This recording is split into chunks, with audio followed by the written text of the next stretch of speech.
जिसके कान हों वो सुन ले, जिसकी आंखें हों वो देख ले। कोई इंसान जिस माहौल में या जिन लोगों के बीच में पैदा होता है और जो बातें वो पढ़ता है या सुनता है वो उसे ही सच मानता है। लेकिन तब क्या होता है जब वो इंसान असली सच को ढूंढ निकालता है। आज की ये गवाही भी कुछ इसी तरह की है।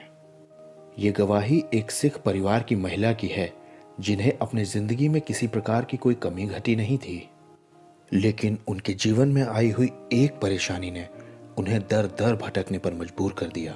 और जब वो अपनी परेशानी का हल इधर उधर ढूंढ रही थी तब उनकी मुलाकात होती है यीशु से।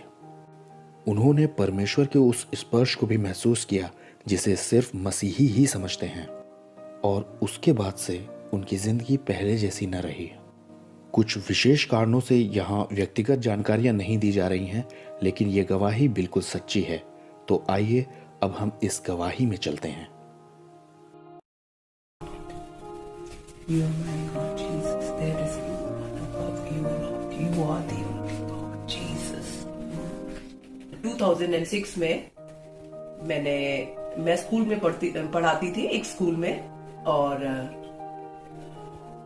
वहाँ मुझे यीशु के बारे में पता चला एक टीचर के द्वारा। मेरी एक फ्रेंड थी, एंड उससे पहले 2000 में मेरे जीवन में एक प्रॉब्लम आई, और उस प्रॉब्लम के लिए 6 साल मैं बहुत जगह गई, और बहुत जगह मंदिरों में गई, किसी बाबा के पास गई। जब आपके जीवन में कोई प्रॉब्लम आती है तो आप सब जगह जाते हो। अपना सिखिज्म का भी मैं कर रही थी, और जिसने जो बोला, किसी ने कहा बाबा के पास जाओ, किसी ने कहा पंडित के पास जाओ, रिंग्स पहन लो, किसी ने कहा कि तांत्रिक के पास जाओ, तो मैं सब जगह गई, बट अपनी प्रॉब्लम का हल ढूंढने के लिए। मेरी प्रॉब्लम ठीक ना होने की बजाय डे बाय डे खराब होती गई, वर्स्ट होती गई, और वो मेरी पर्सनल प्रॉब्लम थी जिसकी वजह से मेरे घर का एटमॉस्फेयर खराब होता गया। एंड मैं उसको कोशिश कर रही हूँ अपनी तरफ से, अपने मतलब अपने पूरे मन और पूरी उस चीजों से, कि मैं अपने घर, अपना परिवार, अपने बच्चे, उनको मतलब कोई चीज ऐसी ना हो कि मेरा कुछ भी खराब हो जाए। और मैं नहीं जानती थी कि परमेश्वर कौन है। मगर जब मेरे जीवन में प्रॉब्लम आई तो मैं अपने गुरुओं के सामने, फोटो के सामने मैं खड़ी होकर के मैं रोई। मैंने कहा मेरे जीवन में ये प्रॉब्लम है, तो मेरा घर खराब नहीं होना चाहिए, मेरा परिवार खराब नहीं होना चाहिए। मैं करती गई, पाठ पूजा भी करती रही, और अपना दूसरे भी पंडितों के पास करती गई, मगर मेरी चीजें खराब होती गई। मेरा घर में मेरे बच्चों के ऊपर उस चीज का इफेक्ट आया, और मेरे बच्चे भी, क्योंकि मेरा फोकस मेरी प्रॉब्लम को ठीक करना था, मेरा फोकस उस प्रॉब्लम को कैसे मैं ठीक करूं, बट मेरे पास कोई उत्तर नहीं था। मैं इधर उधर सब जगह भटक रही थी।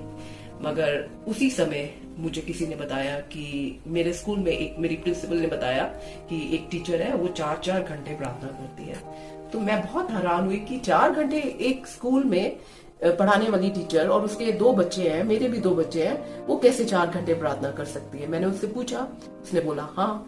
तो मैंने कहा अच्छा, ये चीज मुझे बड़ी अजीब लगी, क्योंकि मैं उसको जब देखती थी कि एक अजीब सा सुकून था उसके पास। और भी टीचर्स थी जो और थी, मगर किसी के पास वो सुकून नहीं था। उसके पास एक, उसके चेहरे से उसे देख करके लगता था कि हाँ कोई सुकून है, और हर एक आदमी सुकून की कोशिश करता है। फिर मैंने उससे बोला कि क्या मैं तेरे साथ चर्च जा सकती हूँ। उसने कहा व्हाई नॉट। फिर 2006 15 अगस्त वाला दिन था, उस दिन मैं अपनी बेटी के साथ चर्च गई।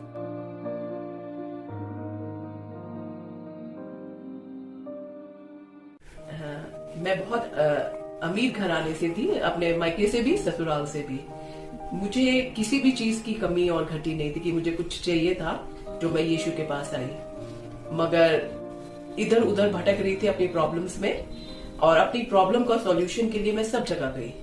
मगर जब मैं चर्च गई उस दिन मुझे यीशु ने छुआ, और यीशु ने मुझे, ना केवल मुझे, मेरी बेटी को भी छुआ। और जब मैं वहां से वापस आई 3-4 घंटे की मीटिंग के बाद, जब अपने घर वापस आई, तब उस दिन जो मेरे हृदय के अंदर बोझ था, उसको किसी ने जैसे मेरे हृदय के अंदर से निकाल दिया। तब मुझे लगा कि हाँ, सच में कोई है जो परमेश्वर है, जिसको हम इधर उधर ढूंढ रही थी मैं परमेश्वर को, उसने मुझे छुआ और मेरा वो बोझ उठा लिया।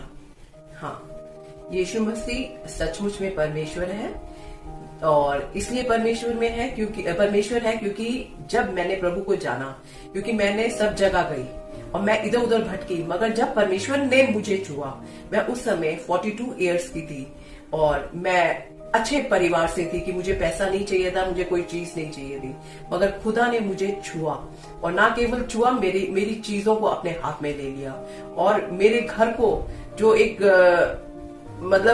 जो जहां पर रोज लड़ाई होती थी, उस घर को उसने, कहते हैं ना, परमेश्वर ने मंदिर बना दिया। तो सच में कोई दुनिया की ताकत, कोई दुनिया का पंडित, कोई दुनिया की चीज, कोई तांत्रिक नहीं, कोई दुनिया का जादू टोना उस चीज को ठीक नहीं कर सकता जो मेरे परमेश्वर ने, क्योंकि जिसके हाथ में सब कुछ है।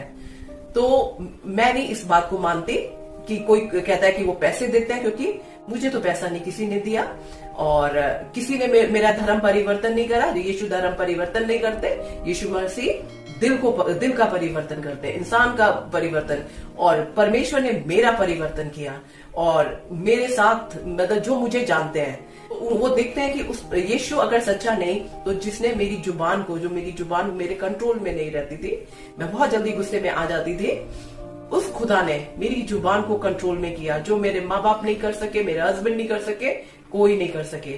तो सच में बहुत सारी ऐसी बातें होती है इंसान के अंदर, जो प्रभु कहता है कोई तुझे गाली देता है तो तू उसको गाली ना दे, मगर मेरे परमेश्वर, मेरे को लोग बोलते हैं, लोग मुझे बुरा बोलते हैं, मगर अब मैं उनको नहीं बोलती जैसे मैं पहले बोलती थी, क्योंकि कौन कर सकता है किसी इंसान को कि कोई किसी को गाली दे रहा है और वो इंसान चुप है। तो मैं कह सकती हूँ वो मेरा परमेश्वर है, क्योंकि कोई किसी को गाली देता है या कोई किसी को बुरा बोलता है, वो आगे आदमी, मैं उनमें से नहीं थी कि मैं चुप हो जाऊं, मगर केवल चुप नहीं, मगर अद्भुत शांति। वो शांति कोई पैसा नहीं दे सकता, क्योंकि मुझे पैसे की कमी नहीं थी, कोई चीज नहीं दे सकती, मैं सब जगह गई, मेरे पास सब कुछ था। तो वो शांति, क्या उसने कहा ना कि वो शांति मैं देता हूँ जो वचन में लिखा है, मैं तुझको अपनी शांति देता हूँ। वो शांति जो तुम्हें दुनिया नहीं दे सकती, ना पैसा दे सकती है, ना कोई फ्रेंड्स दे सकते हैं, ना कोई रिलेटिव्स दे सकते हैं, ना आपके रिश्ते दे सकते हैं, जो मुझे यीशु ने दिया। तो मैं कह सकती हूँ और मैं बहुत बोल्डली मैं सबके सामने कह सकती हूँ कि हाँ, यीशु ही परमेश्वर है।